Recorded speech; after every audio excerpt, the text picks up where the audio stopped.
এতদিন তুমি আমার শুধু কর্পোরেট লুকটাই দেখেছো, আজকে সম্পূর্ণ চেহারা দেখবে আমার। দেখো কি করেছি আমি, বাজার গিয়েছি, পুরো কাদা ভেঙে নিজে বাজার করে এনেছি। আর কিনেছি জানো, সব কিনেছি, শাক সবজি, ফুলকপি, বাঁধাকপি, আলু, পেঁয়াজ, ব্রকলি, আর তার রবিশঙ্কর ফিরে দাঁড়াও। হ্যাঁ, মাছ কিনেছি 5,000 টাকার। যান, সমস্ত মাছ রান্না করে রেখে আসুন। শুনুন, সবজির ব্যাগটাও নিয়ে যান। তোমার মা আমাকে চ্যালেঞ্জ করেছিল, হ্যাঁ, রান্না করতে পারি কিনা। আর স্পেশাল রান্নার বই কিনে এনেছি, দেখাবো তোমায় কেমন রান্না করতে পারি আমি। আর তার সঙ্গে আমার সেক্রেটারির কাছ থেকে একটা নতুন প্রিপারেশন শিখেছি। কি যেন বলে, ওই মাছের মাথার মুড়ো দিয়ে রাইট মুড়ি ঘন্ট করে খাওয়াবো তোমায় আমি। তোমাকে আজকে ওম কোথায় নেই ওখানে? না, ওখানে তো নেই। কি আসছো, দেখুন তো এদিকে, কোথায় যে যায় না ছেলেটা। হ্যাঁ, আজকে চমকে দেবো। প্রথম দিন অমলেটটা পুড়িয়ে ফেলেছিলাম বলে আজকে মুড়ি ঘন্টটা যা বানাবো না। আয় ওম, আছে? না, ওই ঘরে নেই। ও ঘরেও নেই? ঠিক আছে, আপনি যান। সে কি, এ ঘরে নেই, ও ঘরে নেই, কোথায় গেল ছেলেটা? কি জানি বাবা। যাকে আমি তো রান্নাটা শুরু করি। হ্যাঁ, যা রান্না করবো আজকে, আসুক ছেলেটা, তারপর দেখাচ্ছি কিরকম। ইস, তুমি দেখলে অফ স্টাম্পের বাইরে বলটা এইভাবে খেলতে হয়? এদের কোনো রেসপন্সিবিলিটি, একটা ইন্টারন্যাশনাল ম্যাচ। আরে কি কর। থাক, আর দেখতে হবে না। এইদিকে এবার দেখো, আমি বিয়েতে কোনটা পরবো, বউ ভাতে কোনটা পরবো, তুমি প্লিজ চুজ করে এ নাও। বাবা, আমি আর কটা শাড়ি দেখবো বলো তো? আরে তুমি তো সারাক্ষণ টিভি দেখে যাচ্ছ। আরে তুমি জানো এটা কত ইম্পর্টেন্ট ম্যাচ আজকে, ইন্ডিয়া ভার্সেস। থাক, এদিকে যে কত বড় ম্যাচ তুমি জানো না? কিসের ম্যাচ? শোনো, হ্যাঁ, একেবারে টেস্ট ম্যাচ। Test match? বাড়ির মেয়ের বিয়ে, বিয়ে থেকে বউ ভাত, 3 দিনের ম্যাচ। হ্যাঁ হ্যাঁ, তাই তুমি বলে দেবে যে আমি বিয়েতে কোনটা পরবো, বউ ভাতে কোনটা পরবো। প্লিজ বলো না, প্লিজ বলো না। ঠিক আছে বলছি বাবা, তুমি যেটা বলবে সেটাই ভালো লাগে আমার। সুন্দর। চল খেতে চল। বাবু, হ্যাঁ। চলুন খেতে চলুন। হ্যাঁ, যাই। ও মাসি, তুমি বলো না কোন শাড়িটা পরবো। আরে শাড়ি ঠিক আছে পরে, বলছি যে আমি একটা প্ল্যান করছি, একটা বিয়ের একটা নতুন প্ল্যান। আবার কিসের প্ল্যান? মেশো, ও মেশো। ওকে ডাকছিস কেন? ওর শরীর খারাপ তো। এই কি যে, হয়েছে, ডাকছিস কেন? ও মেশো মেশো মেশো, শোনা শোনা, বলছি যে একটা প্ল্যান করেছি। মানে এই মাত্র একটা প্ল্যান আমার মাথাতে এসছে। কি প্ল্যান? এর মধ্যে কিন্তু একটা তত্ত্ব আছে। তত্ত্ব? হ্যাঁ হ্যাঁ হ্যাঁ হ্যাঁ, শোনো তুমি, শোনো শোনো। আচ্ছা দেখো, এটা বাঙালি বিয়ে, হ্যাঁ, আমরা বাঙালি। এ নিয়ে কোনো সন্দেহ আছে? ব্যাস, সেটাই তো বলছি। তাহলে কি করতে হবে, আমাদের যতগুলো ছেলেরা আছে, মানে 7 থেকে 70 অব্দি, সবাইকে এই বিয়ে বাড়িতে ধুতি পাঞ্জাবি পরতে হবে। সবাই ধুতি পাঞ্জাবি পরবে? হ্যাঁ, সবাই সবাই। হ্যাঁ হ্যাঁ, পরবে পরবে পরবে। মেশো প্লিজ সাপোর্ট করো ব্যাপারটাকে।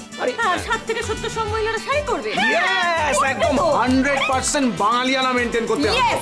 হ্যাঁ, তুমি প্লিজ একটা পাত্রপক্ষকে ফোন করে দাও। যা, ফোনটা নিয়ে এসো। ফোন করে কি বলবো? তুমি ফোন করে বলবে যে ওদের তরফ থেকে যেসব ছেলেরা আসবে তারা সবাই ধুতি আর পাঞ্জাবি পরে আর আসবে। তুই কি পাগল হয়ে গেলি? অজয়, না, না, অজয়, এইসব এটা কিছু খুব শুনতে চাই। ভালো প্রস্তাব, তুমি ফোনটা করো না। মেশো আর দেরি করো না, ফোনটা করো। আচ্ছা, ঠিক আছে বাবা, ঠিক আছে, করছি। ওফ, সত্যি তোদের। হ্যাঁ,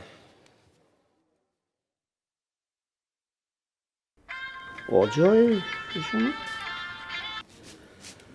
হ্যাঁ বলো, কি খবর? তোমাদের আবার কোনো চাহিদা আছে নাকি? না না, আমাদের আর কি চাহিদা থাকবে? দেখো, চাহিদা তো তোমাদের, আমরা তো কন্যাপক্ষ, আমরা দান করি, তোমরা চাও আমরা দিই। একদম ঠিক করেছো, একদম ঠিক। আর সবচেয়ে বড় দান কার্য হচ্ছে কন্যাদান, আমরা কন্যাদান করি। যাকে শোনো, আমাদের তরফ থেকে একটা প্রস্তাব আছে। কি প্রস্তাব? হ্যাঁ, এটা ওই মেয়ের বাড়ির তরফ থেকে একটা বিশেষ প্রস্তাব বলতে পারো, বিশেষ অনুরোধও বলতে পারো। মানে তোমরা বিয়ের দিন যারা যারা বরযাত্রী আসবে ছেলেরা, তারা সবাই ধুতি পাঞ্জাবি পরে আসবে, বুঝলে? ওই 100% বাঙালিয়ানা বজায় রাখতে হবে। দ্যাটস গ্রেট, ভীষণ ভালো হবে। ছেলেরা সবাই ধুতি পাঞ্জাবি পরবে আর মেয়েরা পরবে শাড়ি। হ্যাঁ, সেটা আর বলতে, মেয়েরা শাড়ি, ছেলেরা ধুতি পাঞ্জাবি, এ তাহলে পাকা কথা হয়ে রইলো। হ্যাঁ একদম। শোনো, আমারও একটা প্রস্তাব আছে। হ্যাঁ, তোমার আবার কি প্রস্তাব? আচ্ছা, মেয়েকে পালকি করে আনলে কেমন হয়? এই প্রস্তাবটা মন্দ নয়, বুঝলে? ঠিক আছে ঠিক আছে, আমি বাড়ির সবাইকে বলে দেখছি। আচ্ছা, রাখছি। হ্যাঁ, ওকে ওকে। এই শোনো না, ওই অসিত বলছিল তোরা যদি পালকি করে যায় শ্বশুর বাড়িতে কেমন হয়। মানে তোরা পালকি করে শ্বশুর বাড়ি যাবে? ওই অসিত বলছিল আর কি। মাথা খারাপ হয়ে গেছে। যেমন তুমি তেমন তোমার বন্ধু, পাগল সব। ওই ধুতি পাঞ্জাবি অব্দি যথেষ্ট হয়েছে, আর পাগলামি করো না। চলো খেতে চলো তো। হ্যাঁ ঠিক আছে, ওই পালকি না ঠিক। বোমা, প্ল্যানটা কিন্তু খুব একটা খারাপ না। আমি একবার দেখেছিলাম পালকি করে বউ যাচ্ছে। আচ্ছা জামাইবাবু, তখন আপনার বয়সটা কত ছিল? জানো? মানে খুব ছোটবেলায় দেখেছিলেন না? বাবা, তখনকার যুগে না পালকি করেই বউ যেত, এখন আর নয়। হ্যাঁ আচ্ছা ঠিক আছে ঠিক আছে, আমি যদি পালকি জোগাড় করে এনে দিতে পারি। আচ্ছা তুমি দোহাই আর ঝামেলা বাড়িও না, অনেক হয়েছে। চলো এবার খেতে চলো। জামাইবাবু চলুন তো, আপনি খেতে চলুন তো, আসুন চলো চলো। শোনো না, আরে বাবা তুমি একটু বোঝবার চেষ্টা করো, ব্যাপারটা কিন্তু খুব ইন্টারেস্টিং। মানে এই পালকি ব্যাপারটা, এটা কিন্তু খুব ইন্টারেস্টিং। এই, তোমার পাগলামি ছাড়ো তো। বাবা আমাকে একটুখানি ভাবতে দাও না। পালকি করে বউ চলেছে, মানে তুমি বউ সেজে পালকি করে চলেছো, আর আমি বর সেজে দাঁড়িয়ে আছি। পাগল। পাগলামি আর করতে পারছি কোথায় গো? তোমার তো পারছি না একা। চলো না, চলো না মানেটা কি? প্লিজ। ছাড়ো, কি হচ্ছে? যাবে দেখো আনন্দ। কি শুরু করছিস বলতো? যখন তখন যেখানে সেখানে। আয় তাড়াতাড়ি খেতে। খাবে চলো। এই না, আমি বলছি যে পালকি ব্যাপারটা কিন্তু তোমরা ভেবে দেখো একবার।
কিছু বলবেন?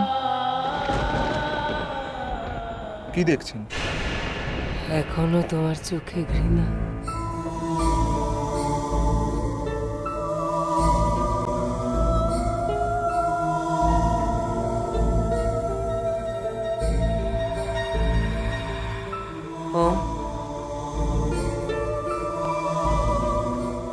আমি বুঝতে পারছি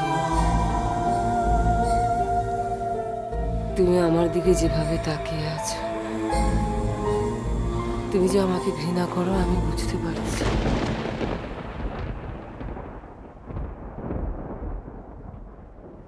একটা কথা বলবো? হঠাৎ তুমি ফিরে এলে যে। ভালোবাসা